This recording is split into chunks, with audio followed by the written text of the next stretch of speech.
네, 오늘 오후 예배 이렇게 서보니까 저희 동해교회의 저력을 한 번 더 느끼게 되었습니다. 담임 목사님이 지금 또 이제 외부에 가시고 또 오후 예배를 가장 젊은 목사가 인도하는데 다 집에 갈 만도 한데 네, 오늘 이 자리에 네, 생각보다 많이 앉아 계셔서 네, 그렇지 않게 우리 동해교회의 저력을 보게 됩니다. 네, 오늘 말씀은 예수님의 길을 따르는 교회라는 제목으로 우리가 말씀을 나누고자 합니다. 여러분, 요즘 한국 교회를 이야기할 때 가장 많이 화제되는 단어 중 하나는 단연 위기라는 말입니다. 교회 안팎에서 또 목회자들 사이에서 한국 교회는 지금 위기의 시대를 지나가고 있다라고 말합니다. 그렇다면 여기서 우리는 한 가지 질문을 던져볼 수 있습니다. 우리는 과연 무엇을 근거로 한국 교회가 위기라고 말하고 있습니까? 여러 이유가 있겠지만 가장 자주 언급되는 이유는 비교적 분명합니다. 바로 이 교회의 인원이 줄어들고 있기 때문입니다.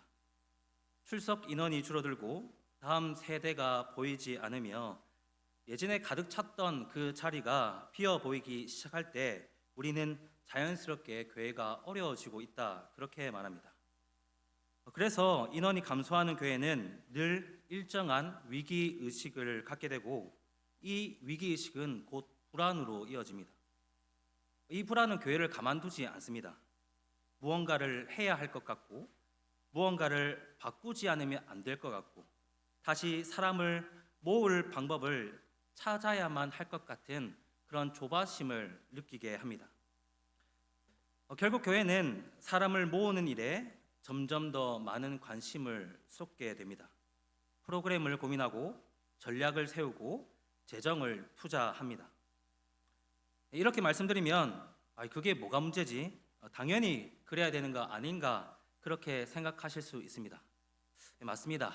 네, 제가 드리고 싶은 말은 그 노력 자체가 잘못되었다라는 뜻이 결코 아닙니다. 하지만 진짜 문제는 교회가 어느 순간부터 무엇이 옳은가를 묻기보다 어떻게 하면 사람이 다시 모일까? 어떻게 하면 이 줄어드는 흐름을 막을 수 있을까에만, 그 문제에만 매몰될 때 발생합니다.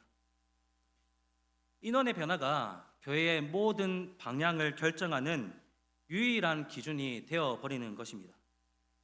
오로지 사람을 모으는 것이 교회의 존재의 이유인 양, 사람이 늘어나는 것만이 교회가 잘하고 있다는 유일한 증거인 양 생각하게 되는 것입니다. 여러분, 정말 그렇습니까? 그러면 반대로 사람이 줄어드는 순간 그 교회는 반드시 실패했다라고 단정 지을 수 있을까요? 이렇게 숫자에 매몰될 때 교회는 자신도 모르는 사이 말씀을 기준으로 움직이는 공동체가 아니라 숫자에만 반응하는 공동체로 변질되어 갑니다. 여러분, 그러면 사람이 많고 적음과 상관없이 교회가 끝까지 붙들어야 할 기준은 무엇일까요?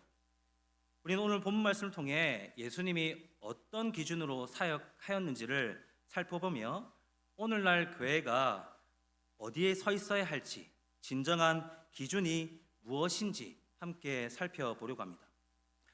여러분, 오늘 본문에 해당하는 요한복음 6장은 예수님의 사역 가운데서도 사람들이 가장 많이 몰려들었던 장면으로 시작합니다. 여러분, 6장은 어떤 사건으로 시작합니까? 우리가 너무나 잘 알고 있는 오병이어 사건으로부터 시작됩니다. 보리떡 5개와 물고기 2마리로 장정만 5,000명, 아이와 여인까지 합치면 수만 명을 먹이신 놀라운 사건입니다. 여러분, 그 현장의 분위기를 한번 상상해 봅시다. 굶주렸던 배가 채워지고 눈앞에서 기적이 일어났을 때 사람들이 여러분 얼마나 흥분했겠습니까? 6장 14절을 말씀을 보면 이 흥분한 사람이 확신에 찬 목소리로 이렇게 외치기 시작합니다. 이는 참으로 세상에 오실 그 선지자라. 그리고 그들은 이제 예수님을 억지로 붙들어 자기들의 왕으로 삼으려고 했습니다. 여러분, 조금은 조심스럽지만 우리 솔직하게 한번 이 장면을 평가 한번 해봅시다. 만약 오늘날 이 교회의 사역적인 관점에서 이 장면을 본다면 여러분 이 사건은 성공입니까? 실패입니까? 누가 봐도 이건 대성공입니다. 엄청난 인원이 모였고 반응은 폭발적이었으며 예수님에 대한 평가는 역대 최고치에 다다랐습니다. 여러분 사실 이보다 더 완벽한 부흥이 어디 있겠습니까? 하지만 놀랍게도 이 완벽한 부흥의 장면을 결코 성공이라고 부르지 않는 유일한 분이 계셨습니다. 바로 예수님 자신입니다. 예수님은 사람들이 더 많이 몰려들게 하거나 그들의 관심을 이용하지 않으셨습니다. 수만 명의 지지자가 결집했고 모두가 자신을 왕으로 추대하려는 이 결정적인 순간에 예수님은 그들을 피해 도망치듯 홀로 산으로 떠나버리십니다. 예수님은 자신을 왕으로 삼으려는 이 흐름을 단호하게 끊어버리고 거리 두기를 선택하셨던 것입니다. 왜 그러셨을까요? 왜 예수님은 사람들이 그토록 원하는 이 왕의 자리를 버리고 홀로 산으로 가셨던 것일까요? 그 질문에 대한 답을 찾기 위해 요한복음 6장을 조금 더 우리가 살펴보겠습니다. 6장 22절을 보면 산으로 물러나셨던 예수님은 날이 밝자 다시 사람들 앞에 나타나십니다. 여러분 다시 나타난 예수님을 드디어 다시 발견한 사람들의 마음에는 무엇에 대한 기대가 있었을까요? 두말할 것도 없이 어제 맛보았던 그 놀라운 기적의 상응하는 또 다른 기적에 대한 기대였을 것입니다. 떡을 다시 한 번 더 맛보기를, 어제의 경험이 재반복되기를 그들은 간절히 기대했을 것입니다. 사실 냉정하게 전략적인 관점에서 본다면 지금 이 순간이 사람들을 더 많이, 더 오래 붙들 수 있는 가장 효과적인 골든 타임이었습니다. 그들이 원하는 떡을 한 번 더 내어주면 그 인기는 영원히 굳어질 것이고 예수님의 영향력은 상상할 수 없을 만큼 커졌을 것입니다. 하지만 예수님은 그들의 기대를 충족시키는 대신에 찬물을 끼얹듯 전혀 다른 말씀을 꺼내십니다.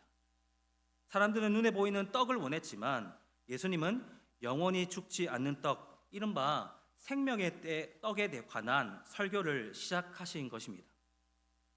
여러분 그렇다면 예수님은 이 생명의 떡이라는 이 설교를 통해 과연 무엇을 말씀하고 싶으셨을까요? 여러분 26절 말씀입니다. 예수께서 대답하여 이르시되 내가 진실로 진실로 너희에게 이르노니 너희가 나를 찾는 것은 표적을 본 까닭이 아니요 떡을 먹고 배부른 까닭이로다. 그렇게 말씀합니다. 여러분 예수님은 지금 기대에 한껏 부풀어 몰려온 그들의 속마음을 아주 날카롭게 꿰뚫어 보십니다. 여러분 이 첫 마디는 먼 길을 찾아온 사람들을 따뜻하게 환영하는 위로의 메시지가 아니었습니다. 오히려 기적을 바라고 모인 이들에게 얼굴이 붉어질 정도로 부끄러움을 느끼게 하는, 그들 앞에서 정면으로 문제를 제기하는 영적인 일침이었습니다. 그리고 예수님은 거기서 멈추지 않고 이렇게 말씀을 이어가십니다. 27절입니다. 썩을 양식을 위하여 일하지 말고 영생하도록 있는 양식을 위하여 하라. 그렇게 말씀합니다. 여러분 이 말씀에서 예수님은 아주 분명한 선을 긋습니다. 사람들이 예수님을 찾아온 이유와 예수님이 사람들을 부르시는 이유가 다르다라는 것입니다. 예수님이 원하셨던 것은 사람들이 단지 예수님을 통해 무언가를 얻으려는 것이 아니라 대신 예수님 자신과 깊은 영적 관계 안으로 들어오는 것을 원하셨습니다. 다시 말해서 예수님은 내 소원을 이루어줄 그런 수단으로 삼는 관계에서 벗어나서 그분이 삶의 유일한 목적으로 삼는 그런 관계로 옮겨오라는 강력한 요청을 하고 계신 겁니다. 그리고 바로 이 지점에서 예수님은 이 생명의 떡에 대한 설교에 가장 결정적인 한마디를 던지십니다. 여러분 성경을 한번 볼까요? 35절 말씀입니다. 우리 함께 한번 읽어보겠습니다. 시작. 예수께서 이르시되 나는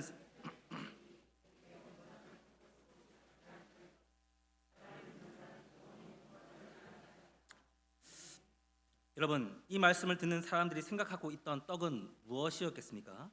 그들이 기대한 떡은 어제 먹었던 보리떡이었고 당장 허기를 채워주는 떡이었으며 내 삶의 결핍을 해결해주는 눈에 보이는 떡이었습니다.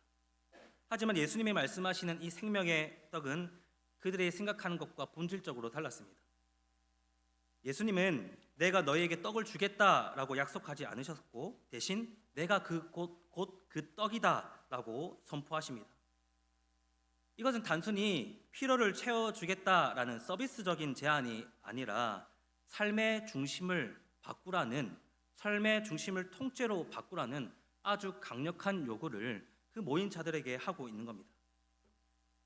여러분, 이처럼 예수님을 따른다라는 것은 그분을 통해 무언가를 얻어내어 내 삶의 보탬이 되는 것이 아닙니다.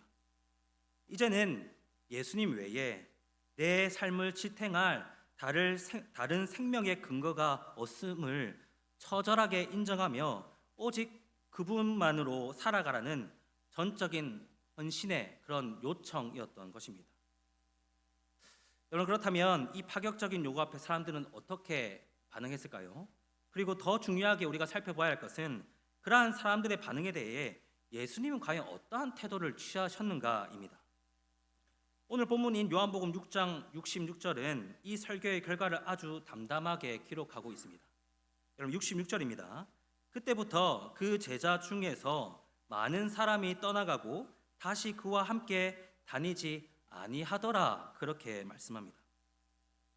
방금 전까지 예수님을 왕으로 모시겠다며 열광하던 그 수많은 인파가 이 설교 한 번에 썰물처럼 쑥 빠져나가 버립니다. 여러분, 이 장면에서 예수님이 선택할 수 있는 아주 분명한 선택지가 있었습니다. 사람들이 등을 돌려 떠나가기 시작하는 바로 그 순간 예수님이 조금만 다르게 말씀하셨다면 상황은 충분히 달라질 수 있었습니다. 임기응변으로 말씀의 수위를 살짝 낮추거나 오해가 있었다며 긴급하게 그들이 원하는 보충 설명을 덧붙일 수도 있었습니다. 대중의 마음을 달래기 위해 메시지를 완화하고 그들을 붙잡아 두는 것, 우리가 흔히 말하는 전략적으로 지혜로운 선택이 얼마든지 가능했던 순간입니다. 여러분, 하지만 예수님은 이러한 그 어떤 타협도 하지 않으십니다. 떠나가는 이들을 붙잡기 위해 말씀을 가볍게 만들지 않으셨습니다.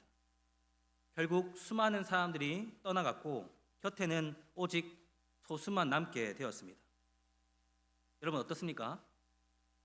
세상의 눈으로 보면 이것은 명백한 실패입니다.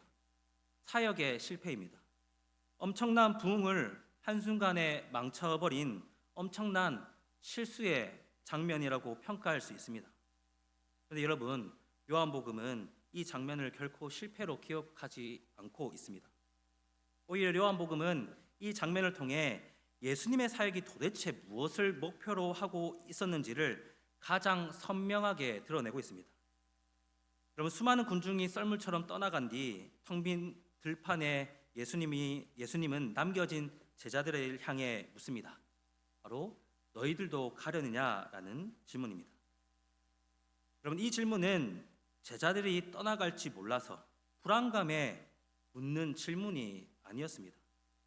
예수님은 이 질문을 통해 방금 떠나간 그 군중들과 지금 내 앞에 서 있는 이 제자를 구별짓는 가장 날카로운 기준을 제시하신 것입니다. 이때 베드로가 대답합니다. 주여, 영생의 말씀이 주께 있사오니 우리가 누구에게로 가오리이까? 여러분, 이 베드로의 고백은 예수님이 자신 앞에 몰려든 수많은 사람들을 떠나보내는 것을 감수하면서까지 그들을 가르쳤던 그 사역의 최종 목적지가 어디였는지를 보여주는 결정적인 증거가 됩니다. 여러분, 베드로가 남은 이유는 말씀을 완벽하게 이해했기 때문이 아닙니다. 예수님을 따르면 장차 큰 유익이 있을 거라는 계산이 서서 남은 것도 아닙니다. 베드로의 고백은 그 어떠한 세속적인 기대에 엮여 있지 않습니다. 그가 남은 이유는 단 하나, 영생의 말씀이 주께 있다라는 사실 그 자체였습니다. 여러분, 이것이 왜 중요할까요? 이 고백은 베드로에게 예수님의 말씀이 이제 내 삶을 판단하는 여러 기준 중에 하나가 아니라 내 삶을 결정하는 유일한 기준이 되었음을 의미하기 때문입니다. 베드로에게 이제는 예수님 외에 그 어떤 대안이 없었습니다. 더 나은 조건을 찾아 떠날 수도 없었고 다른 대안과 비교할 필요도 없었습니다. 그는 이미 말씀 외에는 다른 생명의 근거가 없음을 온몸으로 받아들이는 존재가 되었습니다. 여러분, 이제 우리는 이 오병이어의 사건의 결말을 통해 예수님의 사역이 도대체 어디를 향하고 있었는지를 분명하게 보게 됩니다. 여러분, 예수님은 사람을 얼마나 많이 남겨두느냐에 그 사역에 초점을 두지 않으셨습니다. 대신 단 한 사람이라도 이 베드로처럼 말씀이 삶의 유일한 기준이 된 사람으로 세우는 것, 그것이 예수님의 사역의 방향이었습니다. 여러분, 그렇습니다. 예수님의 사역은 사람을 모으는 사역이 아니라 사람을 세우는 사역이었습니다.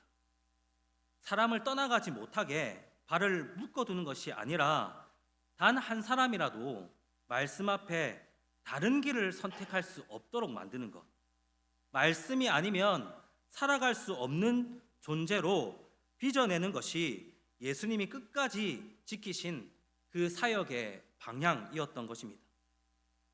여러분, 베드로는 그렇게 세워진 사람이었습니다. 모두가 떠났지만 이 베드로는 남았습니다.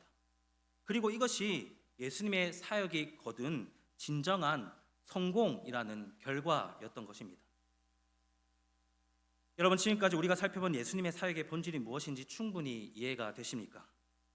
이 원리를 진정으로 이해했다면 이제 오늘날 우리 교회가 어떤 길을 선택해야 하는지도 분명하게 보입니다. 여러분, 교회 앞에는 늘 두 가지의 선택지가 놓여 있습니다. 첫째는 사람을 모으는 것에 집중하는 길입니다. 여러분, 이 길은 아주 매혹적입니다. 결과가 눈앞에 바로 보이기 때문입니다. 사람이 늘어나고 빈자리가 채워지며 겉보기에 공동체의 분위기가 활기 있게 되살아나는 것처럼 보입니다. 그래서 우리는 이 길을 안정적이라고 느낍니다. 하지만 여러분, 이 안정에는 함정이 있습니다. 이것은 끊임없이 관리하고 유지해야 하는 안정입니다. 사람이 빠져나가지 않도록 끊임없이 비위를 맞춰야 하고 사람들의 관심을 붙잡아 두기 위해 계속해서 더 새로운 프로그램을 그리고 더 새로운 자극을 만들어내야 합니다.